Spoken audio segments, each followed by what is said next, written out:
பல நோயாளிகள் என்னிடம் இந்த கேள்வியை கேட்கிறாங்க. கொழுப்பு குறைக்கும் மருந்துகள் மூளை அல்லது நினைவாற்றலை பாதிக்குமா? நாம் தெரிந்ததை நேர்மையாக பேசலாம்.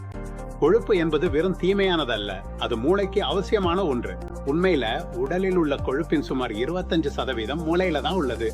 இது நினைவாற்றல், கற்றல் மற்றும் நரம்பு செயல்பாட்டுல முக்கிய பங்கு வகிக்கிறது. சில கொழுப்பு குறைக்கும் மருந்துகள், குறிப்பாக கொழுப்பில் கரையும் ஸ்டாட்டின்கள், மூளைக்குள் நுழைய முடியும்.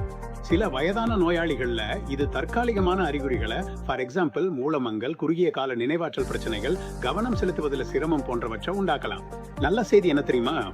இந்த விளைவுகள் அரிதாகவே ஏற்படும், பெரும்பாலும் திரும்பக்கூடியவை. மேலும் மருந்தின் அளவை மாற்றுவதோ அல்லது வேறு மருந்துக்கு மாறுவதோடு பெரும்பாலும் மேம்படுகின்றன. பலர் தவறுவிட முக்கியமான விஷயம் இதுதான்.